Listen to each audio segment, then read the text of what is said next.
It's the kind of scenario we all dread, but the perfect planning tool for first responders and hospital staff. During the Rutland Regional Medical Center's full-scale exercise, the hospital and many of Rutland County's first responders tested their plans for a big what-if scenario.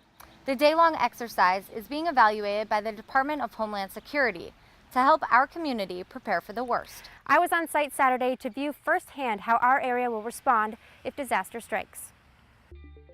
The police, firefighters, ambulance, and first responders had no idea about what the mock tragedy would be until the morning of the exercise.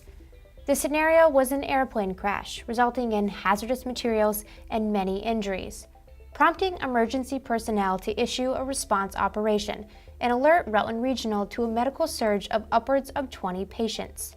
The scenario includes that the emergency room is at max capacity, testing the ability of the hospital to open up alternate sites, staff, and resources that they need to treat the influx of patients.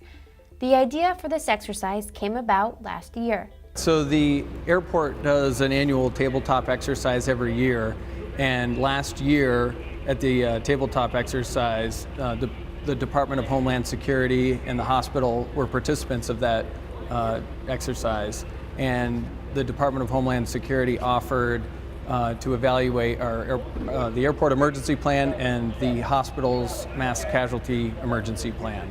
And so we realized it was an opportunity to get 2-for-1 type of a deal.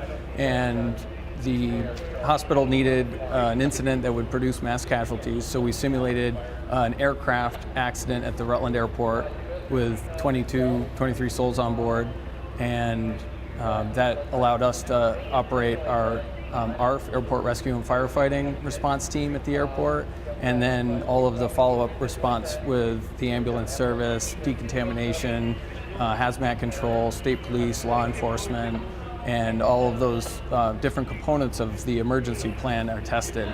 And we have lots of evaluators. The Department of Homeland Security has a team here to evaluate how we respond, and in the end we'll have an after-action report to help us make improvements in our plan if it's necessary. About 175 people were involved in the exercise, including many volunteers from the Vermont Civil Air Patrol. Our role today is to play the victims, and also we had them use our facility here at the airport and assisted with some of the traffic control and some gatekeepers escorting VIPs. We've been working with the program as they develop the strategies, what was going to be done today for the last year. We met, I attended a couple of the planning sessions. We then coordinated the victims of who was going to participate. They had to be identified, they had to sign up, they had to participate in a 2-hour preliminary review of what the program was going to be today as their roles as being victims or traffic control and gate control. And then they showed up at nice, bright and early 6:30 in the morning. Exercises like this provide great insight into how well first responders and the hospital can execute plans set in place, and if they work. Every participant had no prior knowledge to the details of the drill and are evaluated based on their response to the situations. We got a call about 8 o'clock this morning of an aircraft that was scheduled inbound to the airport, and they declared an emergency in flight, and the airport and the fire department on the scene, they responded to it appropriately.